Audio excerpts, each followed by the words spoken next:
Hi there, everybody. Welcome back to the ThermoWorks Barbecue Patio. I'm Chef Martin, and today we're bringing the heat with absolutely fantastic here, Tuffy Stone.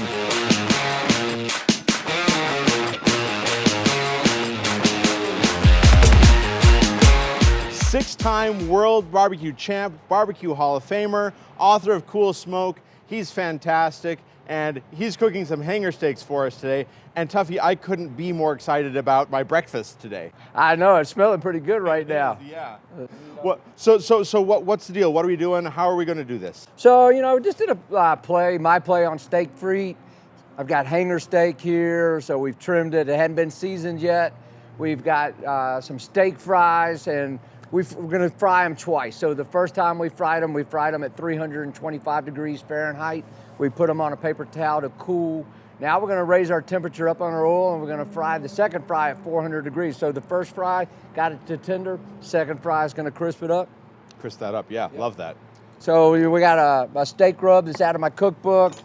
Very savory. There's no sugar in it. It's very salt forward. It's packing some heat with some crushed red pepper. Then there's some interesting flavors like dillweed, mustard seed, things like that. So we'll season them up, let that flavor develop.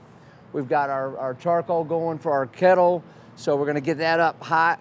We're gonna cook direct cooking, so somewhere between 450 and 550 degrees, something like that. Just cook that to a perfect, hopefully 125 degrees. Let it rest. Serve it up with the malt vinegar mayo. Oh, Is that too much? No, that is not too much. That is the perfect amount. Let's do it. All right, let's do it. So Chef Martin, I'm sure you agree with me, when we're seasoning cuts of meat, the bigger the cut of meat, the more seasoning I'm gonna put on there, and the longer I'm gonna let it sit on there before I go to the grill with it. Reason for me is I want some flavor penetration, but I don't want the salt to actually cure the meat itself. So these hanger steaks, we've trimmed them down pretty good. We'll season them up, let that rub sit on there for about 5 to 10 minutes before we go to the grill. Sounds great. And I have to say, I love the use of the dill and the mustard seed in this, because that, dill has such a, for lack of a better word, a homey flavor. Yeah. That is really great. I find it just very robust, very savory. Mm-hmm. I lean on salt and pepper a lot when I'm grilling, two of my favorite flavors, but this is just a little bit more complex. There's no sugar in this rub at all. Right. So we do not have to worry about the sugars burning over the high heat. We'll give them a flip.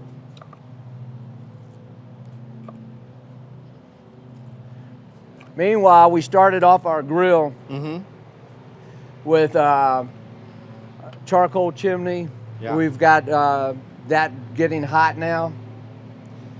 Okay. We've got our fryers turned back up to 400 degrees for the second fry. So you said we're cooking these direct. So do we have the charcoal over the whole base, or do we have it off to one side? Are we banking the charcoal? And how do we want to set up our grill for those of this? So if it depends on your grill. We're cooking on one of my favorites, which is a Weber kettle. Classic. We've got it set up 2-zone. So we've got a hot side and we've got a cool side. More than likely, we're gonna just cook this direct heat the whole time. But if I feel like I'm getting too much color and my meat's not done, we'll pull it over to the cool side, let it continue to cook without burning that meat. Fantastic. All right, so we got those going. Beautiful. And Chef, if you want to help me, I think we'll work on these. Let's see what this oil is working at. It's amazing how fast these things are. Make sure. I think we need to turn it up a little bit. Okay. That ought to get us there. It's what's amazing to me about the Thermapen ONE is if it wasn't good enough already, 4 seconds. I think ThermoWorks going to 1 second's unbelievable. It's 4 times faster. The Mark IV was already, so much better than any product out there. Yeah. I don't know about you, but ThermoWorks has made it really easy for me. So Chef Martin was talking about grill setup earlier, but let's just go through it again. For those of you who are not familiar with 2-zone cooking, that's the way we have this kettle set up. So we've got hot coals over here, but we've got no coals over here. And what that'll allow us to do is we can sear over the direct coals, then we can move it over to the unlit side and continue to cook to doneness if we want to. Where two-zone cooking really would come into play is if we were cooking something like a rack of ribs or something like that. Anyways, we've got our seasoned hanger steak, and we're just gonna go directly over the hot coals. This grill is running about 475 degrees Fahrenheit.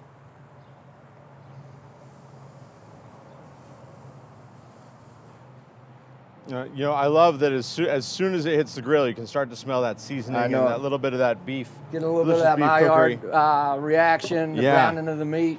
So we'll just kind of let that cruise a little bit. Our oil should be hot enough now for the second fry. Repeating myself from earlier, our first fry was at 325 degrees Fahrenheit. We cooked them until those potatoes were tender, put them on a paper towel to cool, raised our temperature up to 400 degrees. And this is something that we're gonna do a la minute. Fancy French word for the last second. We'll get this steak cooked to the doneness that we're looking for, which is gonna be about 125 degrees Fahrenheit. Okay. We'll pull it off, we'll put it on a platter, we're gonna let it rest. All right, can't wait. Chef, what's interesting to me, everybody's familiar with resting meats and the benefits that come from that. Yeah. But I've worked with potatoes a lot, and I have found that resting period for fried potatoes, actually you get some benefit too. Oh, so these are looking good to me, and they smell good. We're just gonna drop these down. Well, you know what I like about this preparation here? We're shallow frying. And what's nice about shallow frying versus deep frying is we're not gonna have, especially at the house, we're not gonna have as much waste oil left over. Yeah. And it's just a little cleaner of a process. Just have a nice cast iron heavy bottom skillet, and you know, you're gonna put about 1 inch or so of oil in there. You can use canola oil, you can use vegetable oil, you can use peanut oil. And it's not like, you know, we're doing this in batches, but I fry all my little fries in batches anyways, so it comes out the same. Well, I think one of the things that's good about little batches is that oil stays hotter, the recovery time doesn't take as long. Yeah. And yeah, these are gonna be good. Something that you're doing really well right now too is seasoning these while they're still hot. I always want to salt my my fried potatoes while they're still hot, and that salt will just cling to it. Yeah, and you need to get them while they're still a little oily, right? That's it. Can you smell this, Chef? Yes, I do. Look at that color. Nice. Oh, beautiful. So we'll do the second side, let that roll for about another 4 or 5 minutes. Those grill lines look real tempting. When I was working on my cookbook, I started making all these different seasonings, and a lot of times, you know, I'm known for barbecue, and a lot of your barbecue rubs will have sugars in them. You got to be careful when you have a rub with sugars in them, because if it gets too hot, they'll burn up on you and it'll get bitter. Yeah. And so a lot of my rubs that I make, like this steak rub here, there's no sugar in it, so we don't have to worry about that. But what I also like about it is just it's very savory, it's very bold, and you know, don't get me wrong, I like a rib rub that's got some sugar in it, or on my pork butts or something like that. But it's nice sometimes just to have something that's a little bit salt forward, just not sweet. So as a good friend of mine who's a chef, he always calls it landing the plane. And so we're kind of coming in right now, we're landing the plane. If I had to guess, this hanger steak's about 4 or 5 minutes away from being our desired internal doneness that we're looking for, which is gonna be about 125 degrees. You gotta think about it. Another thing that happens when we're cooking steaks and meats is what's called carryover cooking. So we cook it to 125 degrees Fahrenheit, but once we pull it off and put it on this platter, that internal temperature is going to continue to cook, and we should land at a nice medium rare. My mother would have never eaten her steak medium rare. She would want it more done than that. So if you don't like a medium rare hanger steak or a medium rare steak, you're going to go past that. So, you know, maybe 135 degrees, 140 degrees. If I don't prefer mine that way, but that's not my jam. But you know, it takes all kinds. But you know, your Thermapen will take you to wherever you want. It's easy to look online to get cooking temperatures for beef, chicken, lamb, whatever it is you're cooking. Just get a high quality thermometer and research that, and you'll get to the best foods in the world are going to be the foods. I don't care if it's this French fries or this hanger steak. The best foods in the world are going to be the ones that are cooked to the perfect doneness. So just get a high quality thermometer. These are nice. These are gonna come off.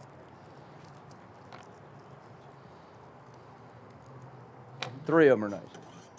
So we're just gonna pull, these first three are ready.